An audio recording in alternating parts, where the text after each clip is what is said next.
in your evaluation, do you go through the documents one by one? Yes po. I evaluate po if they are compliant with the requirements of the joint circular. Okay. Now, when you evaluated these documents, nakita niyo po ba doon kung sino ang nag-approve ng grant ng confidential funds for OVP for the fourth quarter of 2022?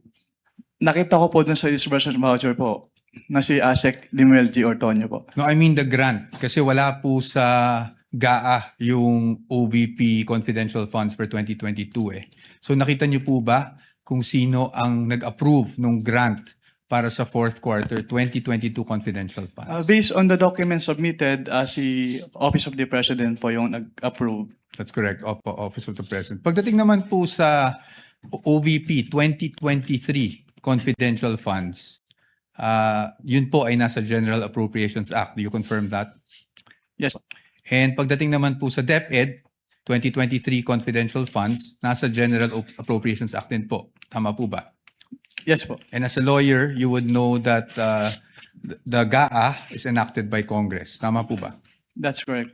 Now, yesterday, naalala ko po, natanong kayo doon sa time nyo sa ICFAO kung ilang vice president ang na-audit nyo pagdating sa confidential funds. Naalala nyo po yon? Yes po, sir. At ang sagot nyo po ay isa lang, si Vice President Sara Duterte, the respondent in this case. Tama po ba? Yes po. Tapos Since I natanong- assumed in ICPAO in Since- 2014. Since you assumed in September 2014? Yes po, sir. Tama po. And you were asked, bakit si Vice President lang? Naalala niyo yung tanong na yun? Yes po. At ang sagot niyo po, kasi since you assumed siya lang po ang Vice President na nagkaroon ng appropriations for confidential funds. Tama po ba? Yes po. Since September 2014 po na nag-assume ako. Apo. Now, I'm showing you a document. If I may approach the witness, Your Honor. Counsel may approach. I am showing you a document Assisting entitled counsel from the Spec- prosecutors may also Oh, yes. approach should they so desire. I'm showing you a document, and this document is from the Department of Budget and Management, entitled Special Allotment Release Order, dated. Medyo malabo lang po yung document, no? December 22, 2014. Makita niyo po yan?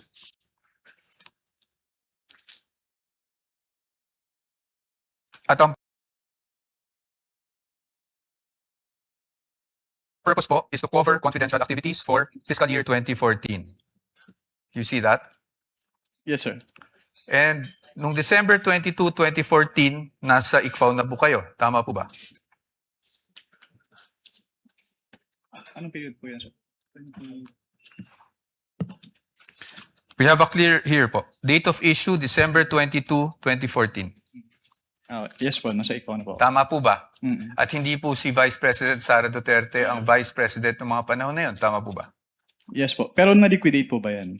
That's the question. That's the question to ICFAO actually because yun po yung, ang pinapakita ko lang sa inyo is nagkaroon po ng confidential funds. Ang Office of the Vice President noong 2014 issued December 22, 2014.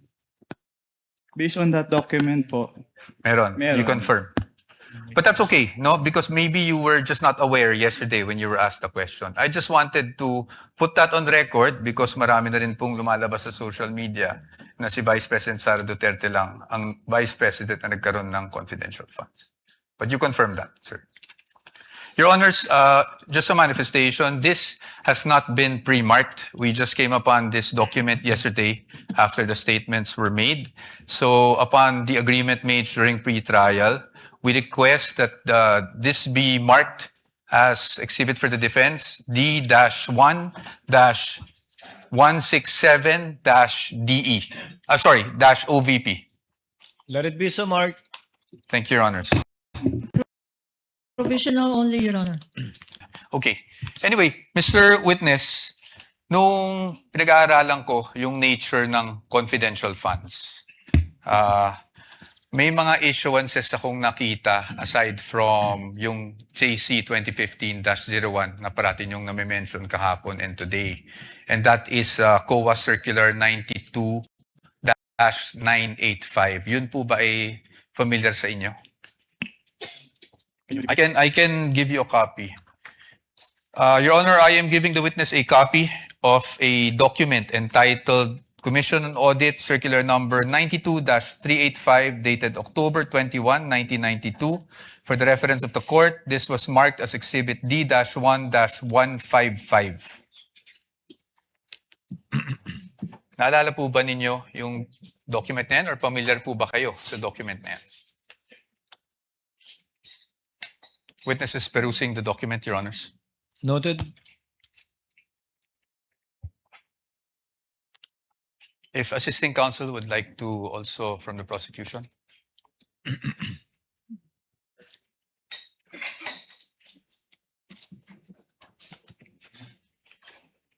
Witness will please answer. Are you, Are you familiar? with that document? I am not familiar po with that document. Okay. That's okay. Meron lang po ditong whereas clauses. I won't ask you about the entire document anyway.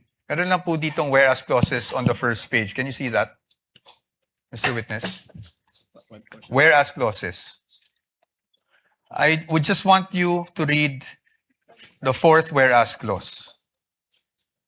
Ito pa. Ma'am, you want to come here so you'd have a better view. Just the fourth whereas clause. Can you please read that out loud for the record? Attorney Capunan, it's also flashed on the screen. Para mahirap. Whereas these intelligence and confidential activities by their very nature are highly sensitive and confidential operations or missions, the details of which cannot be divulged without posing a threat to national security or to the success of the mission. Can you please read the next whereas as well? Thank you. Whereas, as now being required, the submission of receipts, bills, or commercial invoices in support of disbursements from this fund or rental or of safe houses, purchase of meals or supplies, and other expenses may create a leak of information that may threaten the confidentiality of the intelligence operations, endanger the lives and the safety of the agents and employees of the government agencies, and result to a failure of the mission. And just the next two whereas clauses na lang po para hindi na po tayo humaba.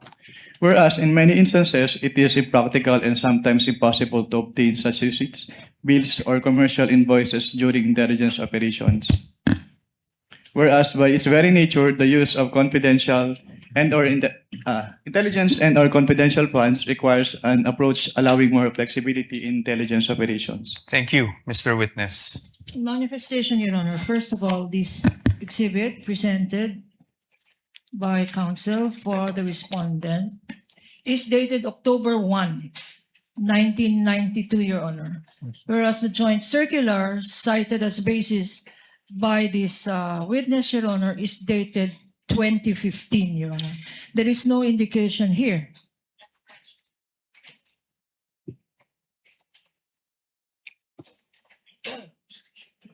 Okay. There is an indication here, Your Honor, that all issuances Joint circular. Repeating inconsistent clause. herewith are hereby amended or revoked accordingly. Similar provision, Your Honor, by way of manifestation. The joint circular. Can I see?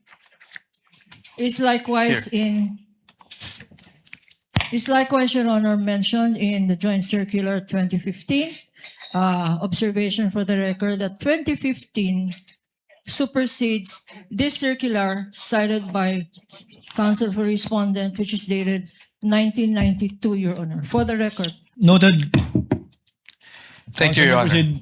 But again, we'd like just a counter manifestation that the repealing clause under JC 2015-01 states, and I quote, all circulars, memoranda, rules, regulations, and other issuance inconsistent herewith are deemed repealed and superseded accordingly. So the repealing clause in 2015-1 did not specify COA Circular 92-8985. Precisely our point, Your Honor. Your Honor, please counter manifestation. Of course, Counsel.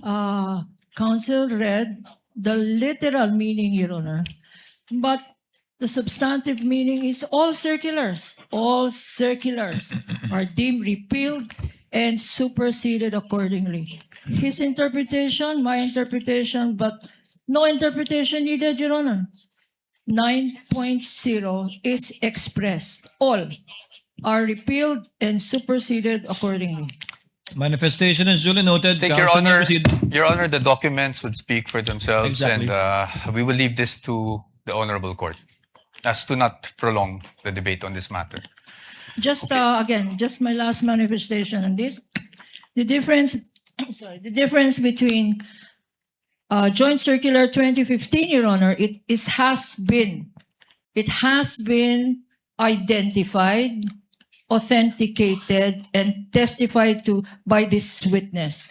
This circular that they are citing, Your Honor, 1992, has not been identified. We don't know its due existence. We don't know the circumstances surrounding this document. And therefore, they're covered by the original document rule. Produce the original. Since you don't have a witness who has testified as to its existence, due execution, and least of all, its contents, Your Honor. And we are stating that this should be clearly in the records of this proceeding, Your Honor. Noted without prejudice to respondent presenting during their evidence in chief the original copy of the document and someone testifying thereto. We submit, Your Honor. Please proceed, Counsel. Now, dun base po sa binasa nyo, Mr. Witness, nakikita natin na magkaiba ang auditing standards or guidelines pagdating sa confidential or intelligence funds kung ikukumpara sa regular funds. Tama po yun. Well, based on the Joint Circular 2015-01, magkaiba po yung treatment between confidential fund and intelligence fund. Opo. At base rin po doon, sa binasa nyo, ang